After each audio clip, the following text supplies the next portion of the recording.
There is a plot in the country to enslave every man, woman and child. Before I leave this high and noble office, I intend to expose this plot."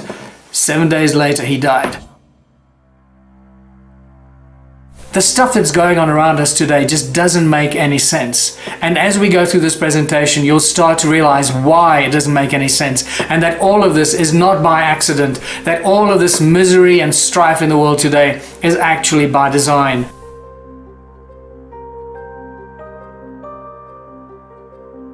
Why is the world divided like this?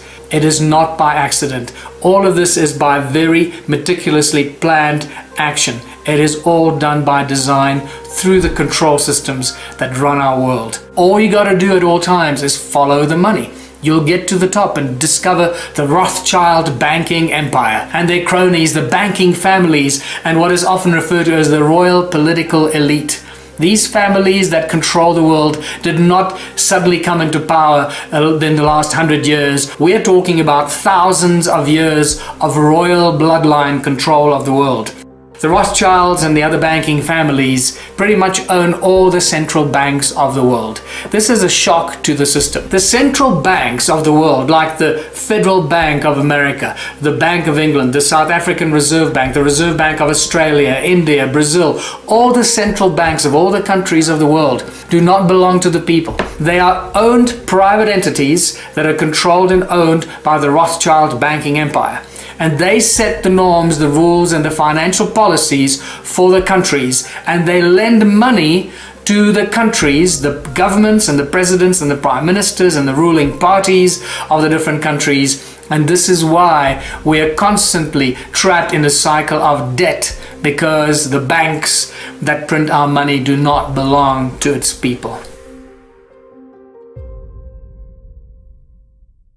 What is money really? Well, money is just an idea. It's a piece of paper. It's a tool of enslavement. And what you will learn here is that money is not something that evolved over thousands of years of bartering and trading as a tool that can help humanity prosper. No, it's exactly the opposite. Money was a tool of enslavement that was conjured up a long time ago and introduced as a complete and whole philosophy and a tool of enslavement. It's just a piece of paper that controls our lives. It burns and disappears. Where did money come from? How did money originate? Very few people are actually aware of this. Well, about 6,000 years ago, the first money appeared in the form of clay tablets. This is during the Sumerian Empire. Well, the Sumerian texts tell us about when money first appeared, and also when the first royal bloodlines first appeared, and we find the emergence of the first kings, or the so-called first priest kings. And it just so happens that these first priest kings that appeared out of the blue on earth suddenly created all the banks, they created their temples, and in their temples they started to print these clay tablets, which became the first forms of money. So in essence, the temples of these first kings that appeared on earth were the first banks from which the first forms of money were distributed to the people. And nothing has changed in thousands of years. This is really important. So what if I told you that banks create money out of thin air? Would you be surprised? Well, that's exactly what happens. They have nothing. Money is absolutely useless. It is a piece of paper. It has no backing, and this is why it's called fiat currency, fiat money.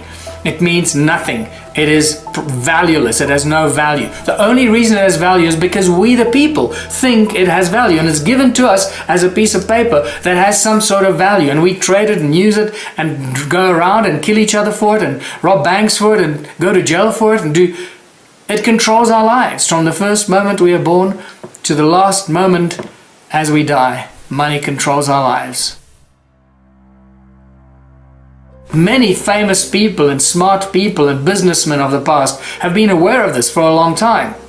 Like this quote from Henry Ford, for example. He said, "It's well that the people of the nation do not understand our banking and monetary system, for if they did, I believe there would be a revolution before tomorrow morning."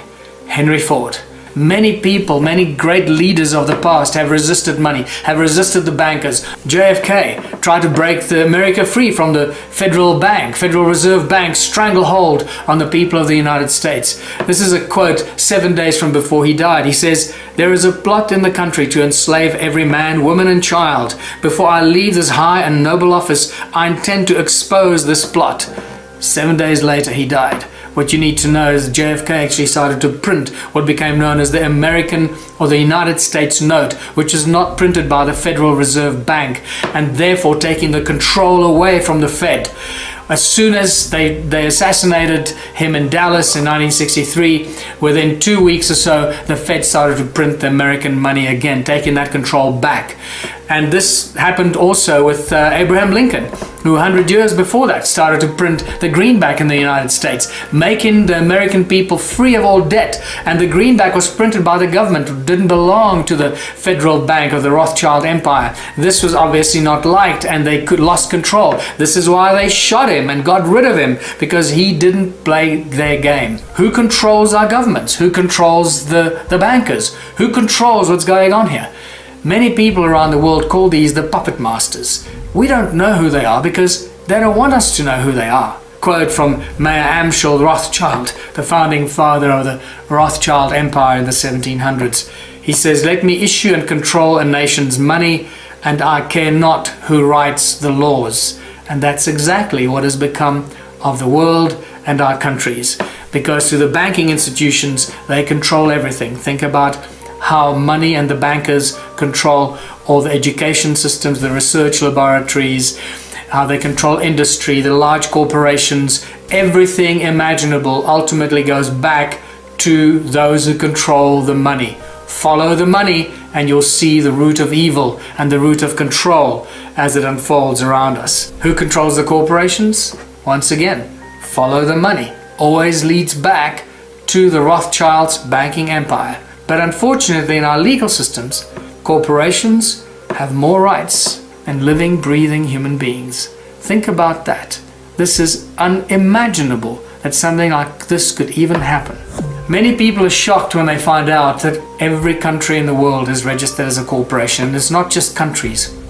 It's states, provinces, cities, everything imaginable. The roads that we drive on are registered as corporations. Everything in our lives has been incorporated around us while we carry on and distracted by computer games and the news and who's screwing who and who won what game and what final is being played. While we're being distracted by the entertainment and the programming on our televisions, our world around us has been stolen from us and incorporated. And this is how, through the legal system and the corporations that have more rights than living, breathing human beings, we the people have become slaves to the corporations every step of the way.